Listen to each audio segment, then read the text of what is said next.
ভূ রাজনীতির দাবার চালে ফলস ফ্ল্যাগ বা ছদ্মবেশী অপারেশন হল এক ধূর্ত রণকৌশল, যেখানে প্রকৃত হামলাকারী নিজের পরিচয় গোপন রেখে দায়ভার সুপরিকল্পিতভাবে শত্রুর উপর চাপিয়ে দেয়। সম্প্রতি সৌদি আরবের আরামকো তেল শোধনাগারে হামলাকে কেন্দ্র করে এই কৌশলের এক চাঞ্চল্যকর অধ্যায় সামনে এসেছে। সৌদি আরবের রাজধানী রিয়াদের আরামকোতে সাম্প্রতিক হামলা ছিল একটি ইসরায়েলি ফলস ফ্ল্যাগ বা ভুয়া পরিচয় চালানো গোপন অপারেশন। ইরানের সামরিক সূত্র তাসনিম নিউজকে জানিয়েছে, এই হামলার উদ্দেশ্য ছিল আঞ্চলিক দেশগুলোকে বিভ্রান্ত করা এবং ইরানে আক্রমণের দায় থেকে মনোযোগ সরানো।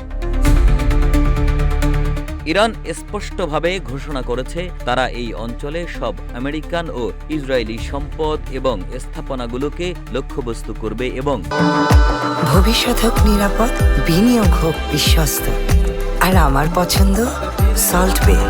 ওয়েলকাম টু সল্ট বে।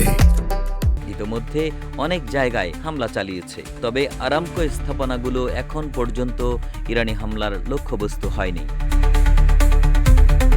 ইরানের গোয়েন্দা সূত্র আরও জানিয়েছে, সংযুক্ত আরব আমিরাতের ফুজাইরাহ বন্দরও ইসরায়েলের পরবর্তী লক্ষ্যবস্তুগুলোর মধ্যে একটি এবং শাসক গোষ্ঠী এটি আক্রমণ করার ইচ্ছা পোষণ করছে। এর আগে খবরে বলা হয়েছিল ইরানের ড্রোন সৌদি আরবের আরামকোর তেল শোধনাগারে আঘাত হেনেছে। টাইমস অব ইসরায়েলের প্রতিবেদনে ২ মার্চ এই হামলার কথা উল্লেখ করা হয়। হামলার সময় স্থাপনায় আগুন লেগেছিল, তবে তা সীমিত ছিল এবং দ্রুত নিয়ন্ত্রণে আনা হয়। রাস তানুরা রিফাইনারি সৌদি আরবের পূর্বাঞ্চলীয় উপকূলে অবস্থিত এবং এটি মধ্যপ্রাচ্যের বৃহত্তম তেল শোধনাগার। জ্বালানি অবকাঠামোয় হামলার ঘটনায় মধ্যপ্রাচ্যে সংঘাত আরও ছড়িয়ে পড়ার আশঙ্কা করা হচ্ছে।